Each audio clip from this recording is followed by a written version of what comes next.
Hello, everybody. My name is KirkpattieCake. I'm an author and robot, and today we're going to do something that I've never done before. I don't know if it's going to be any good at all, but how about we look at some writing memes and see what happens? I don't know. I thought that we could just find some hashtag relatables. But before we get started, a couple of things. Number one, check out LBRY down in the description below. I was going to say downstairs. If you're interested in joining the prompt on this channel, you write it, I read it. We have a good time. Bask in the creativity on the first video of the month. Number two, if you're a creative, check out PitchFit down below where you pitch your stories to me and I pitch them to the audience. Hopefully, readers find authors new, whatever this means. Number three, my upcoming novel, Bleed More, Body More, is available for pre-order. Check that out in the description below. And number four, if you enjoy what I do on this channel, like it, share it, subscribe it, pretty please, because if we reach 1,000 subscribers, I will do an intimate tour of my bookshelf over there. See, you can see it right here on the edge. What is all of this stuff? I don't know. I don't know what all of this is. Sometimes I don't even think I actually know what is over there. And then you guys can question my my book choices and everything else that's over there, because it's not all books. There's some exciting stuff over there, I promise you. So, yeah. All of my books aren't even over there. I got 4 of them over here on this shelf. And in case you need some convincing of whether or not you want to check out what is on my beautiful hidden shelf, well, we've got the private memoirs of and confessions of a justified sinner sitting on my desk over here.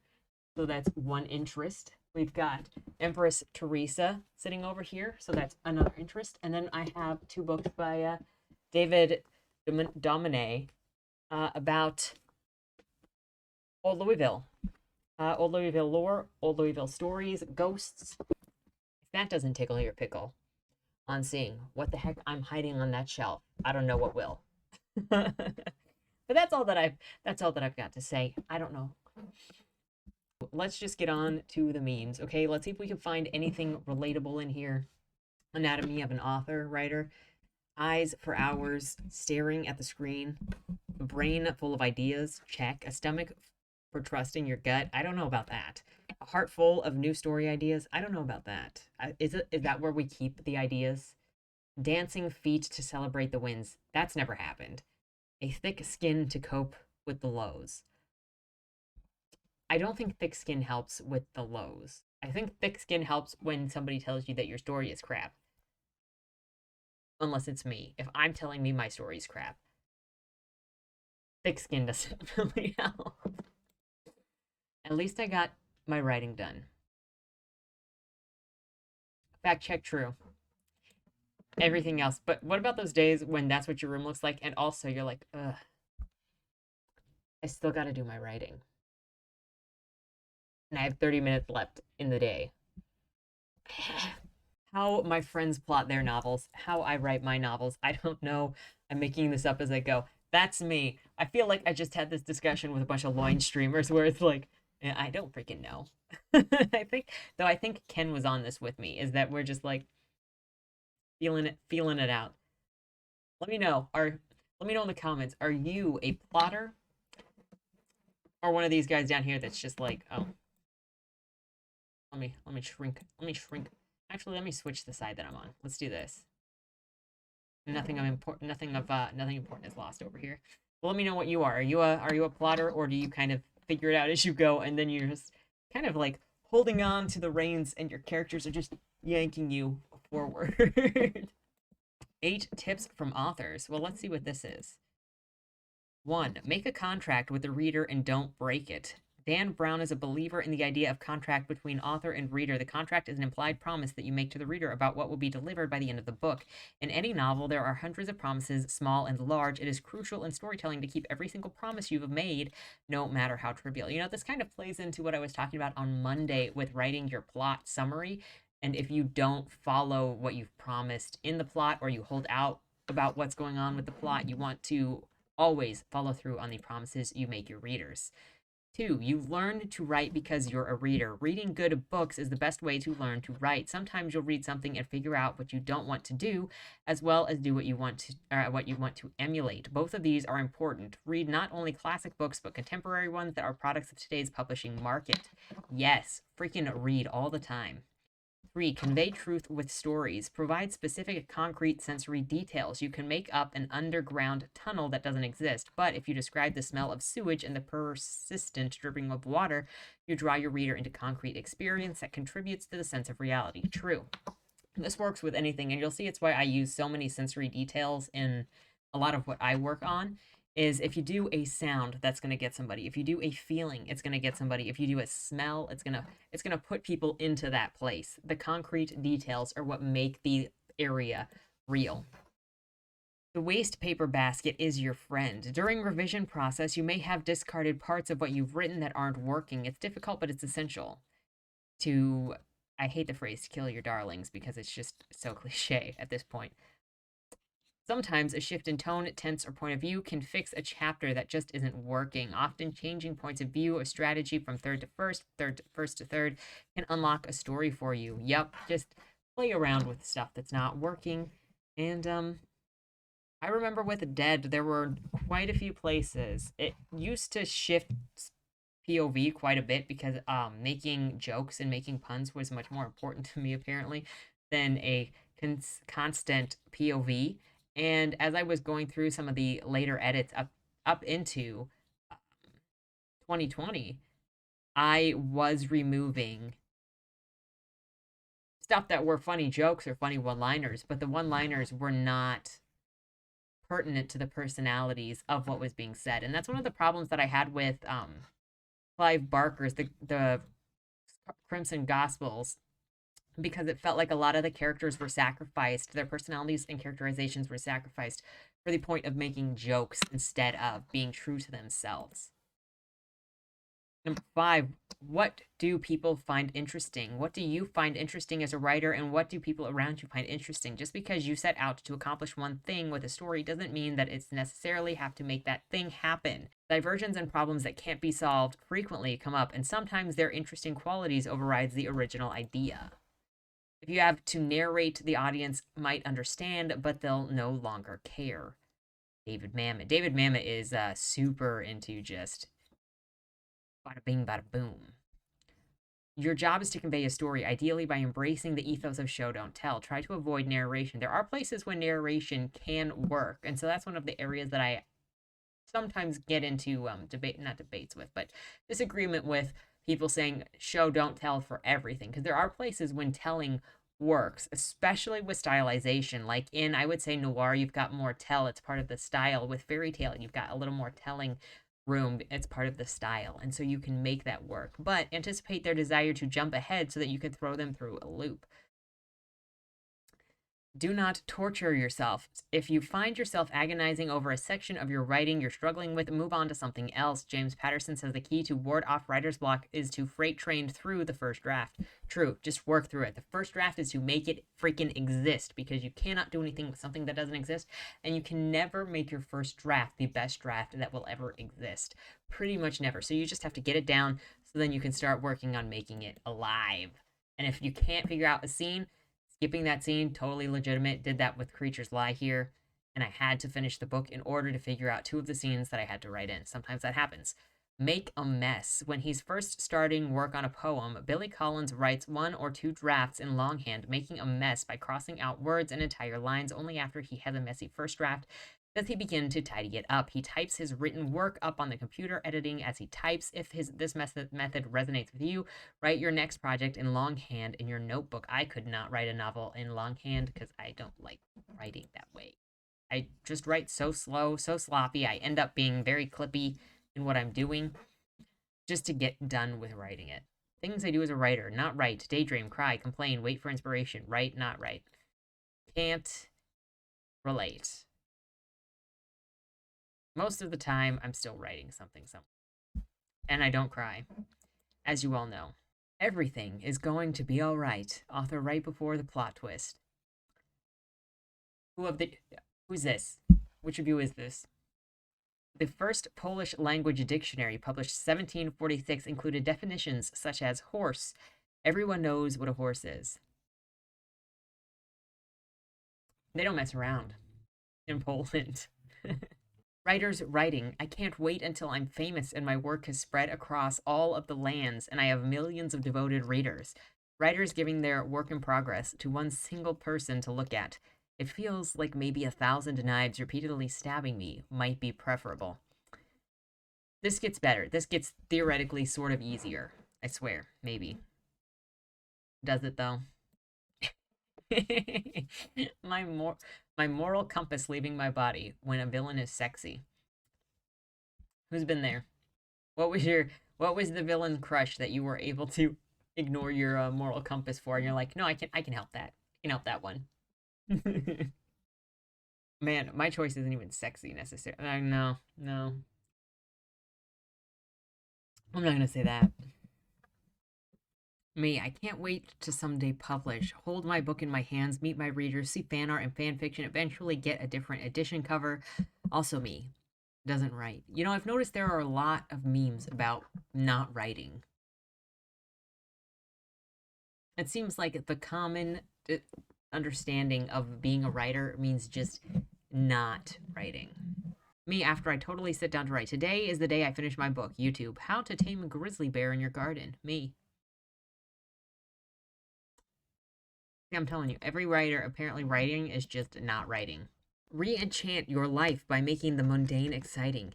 You are not going to CVS. You are visiting the apothecary to buy potions. You are not running an errand. You are doing a side quest. You are not feeding the birds. You are making an alliance with the Crow Queen. That is a way to live. Mistakes when writing beginnings. Delaying the introductions of characters and conflicts. Readers engage in stories for the characters and the premise, even though the story be wrapped in world building and history. Leaving them without a character or conflict to ground them will leave them feeling lost. The purpose is to write a story, not a history book. There's a difference between reading about culture and experiencing it. So allow readers to experience the world through the story. In a related point, the conflict introduced does not have to be extreme. Although life or death danger is interesting, there is no need to force it into your opening. A small problem is enough to hold the reader's attention while you set up the main conflict. Just put enough question into the reader's mind so that they can keep the pages turning. This is true, and if you look at Bleed More, Body More as an example of this, where the main conflict at the beginning of the book to get you hooked with Joey is just that she's going to pick up her friend's car from the park. And then he's not there, and then it's kind of just get the car and go. Overwordiness. Overwordiness wrecks a story's pacing, turning into a mental traffic jam. Two common types of this are purple prose and info dumping. Purple prose is excessive description, especially in a way that mimics poetry. Info dumping is giving the reader too much information about the story and the setting when it is not relevant to the plot. When it's not relevant to the plot. When it is not relevant to the plot. I would also say what goes into overwordiness is if the diction choices do not fit the characters or the setting or any of that.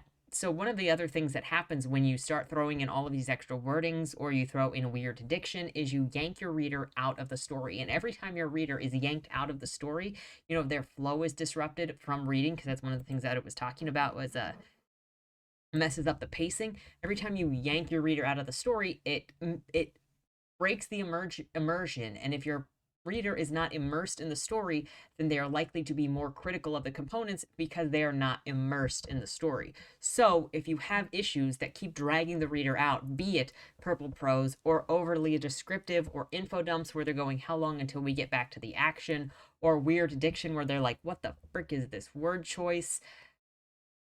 Depending on who your readership is, that might be something to review because it can disrupt the reader experience. But if it's what you meant to do, or if it's for your target readers and your book just got to the hands of, you know, not your target readership, then you don't need to worry about it so much, because you're never going to please everybody. So just know that as well. And if somebody doesn't like your book, that's why there are like tens of millions, if not more than that. I can't count you how many books are in existence. False beginnings. The beginning is a promise to a reader and encourages them to form questions and predict what comes next. False beginnings are those that promise the reader a story that they will not receive. Examples of this are opening with minor characters and dream slash simulation sequences. While it might be an attempt at adding tension, once a reader figures out that they've been misled, they might be frustrated enough to stop reading. It could also be they don't trust you anymore, especially if it doesn't feel like it. And I think this is one of the big things with the Low End Kid, which we read on Loinstream here, is it, like we said, it sets your expectations of the story and you're trying to guess where it's going to go next. But if every single chapter kind of doesn't connect with the last one and you don't know where the story is going, then you're going to get really frustrated because you have no path for the story. You have no idea that what these characters are doing, why they're doing it, how any of this is going to go. And the author, going back to the other advice that we saw on here, the author just keeps breaking their promise to you as the reader. Now, that's not to say you can't do false beginnings. Dream sequence starting with a side character. There are ways to do this in creative ways that do not piss the reader off. But my main advice when doing something like this is the point is never to try to deliberately trick the reader, because the reader will be able to tell if you try to trick them, and people don't like it. Unpopular writing opinions. Well, let's see how spicy these get. I always love unpopular opinions. And we're not going to judge you for them. Everybody has their own unpopular opinions. Love triangles aren't that bad. Yes, I'm serious. Well-written love triangles can add a perfect amount of angst to a story. I agree with you. I agree with you on that. Enemies to lovers isn't a synonym for toxicity. I agree with you on that one, too. Writing toxic relationships is fine. I agree with you on that one too. As a writer, we draw inspiration from reality, and unfortunately, toxic relationships are very much real and common. There's nothing wrong with making use of an experience that even you may relate to. The problem lies in rewarding said toxicity with a happy ending while ignoring character development. Yes, and with this kind of thing, I've been defaulting into Meisner quotations, which is living truthfully in imaginary circumstances. So if your relationship is actually toxic in your story, what are the real actual circumstances that would come out of that? Usually it's not, or what are the real life consequences that would come out of the actions being taken within those circumstances. When you don't follow through on the consequences of a circumstance or an action, it all becomes a fairy tale, and then you end up usually rewarding bad behavior because you didn't want somebody to suffer. Often, when suffering is avoided on a character, especially unintended or unplanned suffering, it's because that character is a Mary Sue. And I say unplanned or whatever the other word that I just used was, suffering. It's suffering that the author did not intend to be in the story, because the only suffering that the characters are allowed to experience is the suffering that the author has written into the plot. So anything that they do that actually has negative consequences, or anything that happens to them that would have negative consequences, isn't allowed to be acknowledged because it screws up the plot. And that is not living truthfully in imaginary circumstances. That is creating this kind of bad situation. Also, always be mindful of your target audience. Also very important for knowing who you're writing for, who your readership is, and what expectations you are setting for that reader. I love the Darklings as a villain. You're about to trash him in the comments, right? I don't even know what the Darkling is. Great character, but terrible person. I don't know who that is. Other unpopular I just don't want to write essays about. Not everything has to add to the main plot. It's always important to ask yourself what a particular scene you're writing matters to the story, but you don't always have to have an answer to that question. A decent amount of fluff is okay. I don't want my time wasted. I don't have to have something that's constantly necessarily adding to this to the main plot, but there has to be a reason as to why that character is doing that thing for me. Listening to music while writing isn't the best idea. This is just a personal preference. I find listening to music while writing to be very counterproductive. I don't feel like that's an unpopular opinion. I feel like a lot of people do that, and it's just production, what works best for you when you're writing thing. Usually for me, I alternate sometimes depending on if I can find good music I want to listen to, but I typically alternate between sitting on repeat with the same song for weeks on end until it's time to shift a different song for the vibe of the writing, or and by shift the vibe of the song, it's usually I find another song that hits that right mood and I just listen to that song on repeat. Doing that right now with for Bleed More Body More 2. And I'm right now just listening to As It Is, I Lie to Me on repeat. it hit when the time was right. What can I say? Fan fiction is valid. I think fan fiction, I did a whole video on this with sharing my fan fiction opinions. I think fan fiction is valid for writing and for writing learning, but I think scrubbing off the serials is scammy. I think scrubbing off the serials is smarmy. And I think people trying to claim fan fiction tropes or tropes that have come out of genres that came out of fan fiction is BS. Rivals to lovers is better than enemies to lovers. I don't think I have a preference either way. The chosen one trope is okay. I love tropes. So, not that spicy. Really, not that spicy. It's like a -5 on the spicy meter. But let me know what you think. Authors. So, he's a huge prick for most of the book. Readers. Joke's on you. I'm into that shit. Who's not, though? Who's not? Show of hands. I need to know. This is research time down in the comments. When you're 2 scenes away from finishing the book, but suddenly realize that you're a huge plot hole that basically destroys the entire story. This is for you. You know who you are.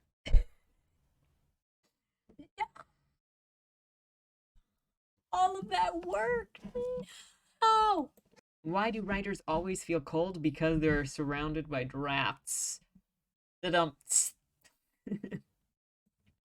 general public, me, my novels. Here, take it. Take it, please. Please, just take it. Please, please, please, please. Tickle, tickle. Oh. There. I don't have that many over there, but I do have them in the links down below. That's all I can say. Anyway, I think that's enough of this. I don't know how well this turned out. Were there any hashtag relatable memes? Were there any relatable memes in here for you? I don't know. Should I try this again another day? It feels like Instagram is full of a lot more writing opinions and writing thoughts, and then a handful of writing memes. And then a lot of people saying I'm a writer, but I don't write. I feel like that is the cream of what we're seeing.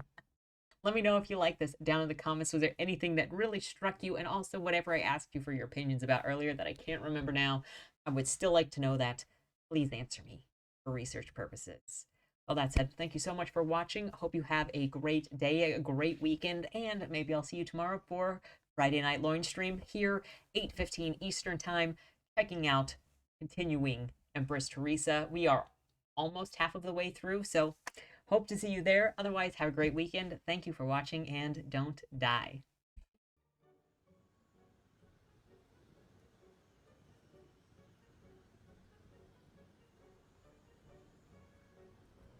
The only people who should come are those who want to meet their monsters. If this is what Agatha wants, I don't know how we can even dispute it.